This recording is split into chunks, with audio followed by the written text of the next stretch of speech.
хөгжүүлэх үндсэн чиглэлийн биелэлтийг бол хэлэлцсэн. За мөн засгийн газрын 2012-оос 16 оны үйл ажиллагааны мөрөө хөтөлбөр хэрэгжилтийг бас хэлэлцсэн. Яг энэ хэлэлцэж байгаа энэ үеэр бол хамгийн чамлалттай байгаа энэ салбар бол яг энэ хүнсүд аж ахуй үйлдвэрийн салбар байж байгаа.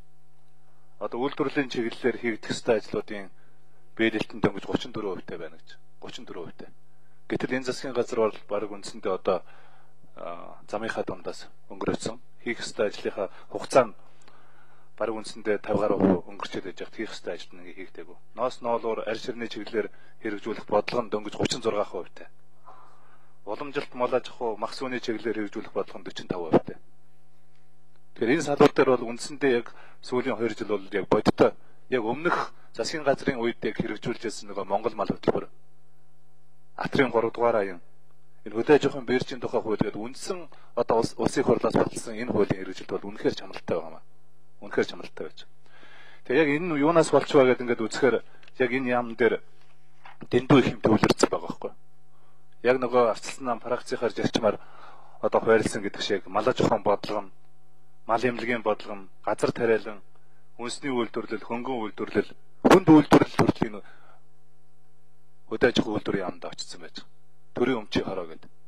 Тэгээ ингээ үндсэндээ бол нэг яам дээр хитрхи их юм төвлөрсөн яг юм бүтцийн алдааны шинжтэй бүтцийн алдаа байгаа болохоор бодлогын алдаа гараад байна гэж. Тэгэхээр яг энэ дээр хэрэг та энэ яамны сайдаар одоо томдогдож очих юм бол өнөөдрийн байгаа энэ яам дээр дэндүү хоорондоо уялдаагүй хоёр газар байгаа даа шүү дээ. Эрдэс баялагын яам дээр нэг хүнд үйлдвэрийн газар байгаад идэв. Хүнс өдөөжийн газар дээр бас нэг хүнд үйлдвэрийн газар байгаад идэв.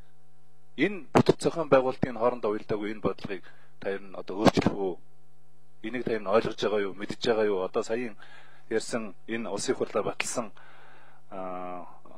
улсын хурлаар хэлэлцсэн энэ Монгол улсын эдийн засгийн нийгмийг 2014 онд хөгжүүлэх үндсэн чиглэлийн энэ биелэлт, энэ засгийн газрын мөрөө хөтөлбөрийн биелэлтэд та ер нь хэр зэрэг санал нийлж байгаа гэсэн энэ талаар бас танаас нэгдүгээр тодруулах авахыг хүсэж байна.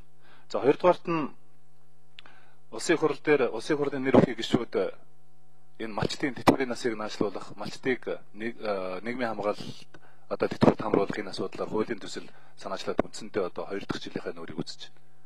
Улсын хурал ерөөсөө хилцэхгүй байна. Хамгийн гол нь хөдөө аж ахуйн салбарт ажиллаж байгаа өнөөдөр 160 гаруй мянган өрхөд 300 гаруй мянган малчин өрх байгаа. Тэрний дөнгөж 3% нь өнөөдөр энэ нийгмийн даатгалтай хамрагдсан. Яг цалин тэтгэвэр авах одоо болцоо хангаж. Бусад үндсэндээ 97% нь буюу одоо 240-50 мянган малчт маань өнөөдөр энэ нийгмийн даатгалд хамрагдах ямар ч эрх зүйн болцоо боломжуудыг Монголын төрөөс олгоогүй. Тэгээ яг энийг санаачилсан хуулийн төсөл одоо улсын хурал дээр өргөн баригдсан байна. Хэрвээ та энэ салбарын сайдаар томилогдох юм бол одоо энэ төслийг улсын хурлын нэр бүхий гишүүдийн санаачилсан энэ төслийг дэмжих үү гэдэг хоёрдугаар асуудал. За гуравдугаарт нь улсын хурал дээр мөн баталсан энэ хүнсний тухай хууль. Өнгөрсөн жил батсан хүнсний тухай хууль. Энэ хүнсний тухай хуулиар малчтад хөдөө аж ахуйн салбарт ажиллаж байгаа хүмүүст ямар боломжийг олгосон гэхээр яг сүүнд нь маханд нь урамшуулах энэ эрх зүйн одоо актыг бид нар батлаад өгсөн. Одоо засгийн газар дээр энэ журам батлагдах хэрэгтэй. Гэтэл өнөөдөр хүртэл энэ засгийн газар дээр энэ журамууд нь яаж маханд нь яаж сүүнд нь яг ямар хэлбэрээр урамшуул болох вэ гэдэг асуудал тодорхой байдаг байна. Энэ асуудлыг та ер нь мэдж байгаа юу? Ойлгож байгаа юу? Хэрвээ сайд бол яг энэ асуудал дээр анхаарал хандуулж ажиллаж чадах уу? За дөрөвдүгээрт нь Монгол мал хөтөлбөрийн улсын хурал 1 минутаар үргэлжлүүлээ. Улсын хурлаас баталсан Монгол мал хөтөлбөрийн санхүүжилтийн их үүсвэр нь маш тодорхойгүй болсон байж байгаа. Маш тодорхойгүй болсон. Ингээд мөн улсын хурлын нэр бүхий гишүүд энэ Монгол мал хөтөлбөрийн санхүүжилтийн их үүсвэрийг шийдэх улсын хурлын тогтоолыг бас бид нар өргөн барьж байгаа.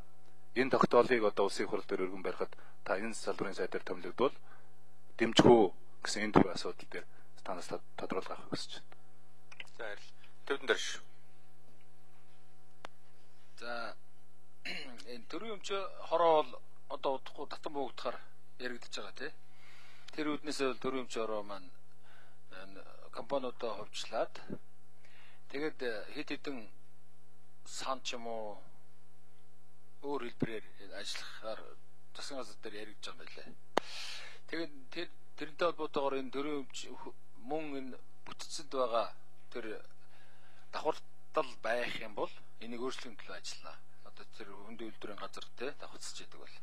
За Монголын малчтын тэтгэврийн нас нийгмийн даатгалын энэ асуудлыг нөгөө өргөдлийн 1000 орон дээр бас ярилцж байгааг би хэлцэж байгааг сонсч байсан. За энэ бол чухал хэрэгтэй зүйл байна. Энийг одоо харин оруулж ирэхдээ нэлээд сайн ярьж нягтлж оруулж ирье гэсэн ийм шийдэл төрж исэн.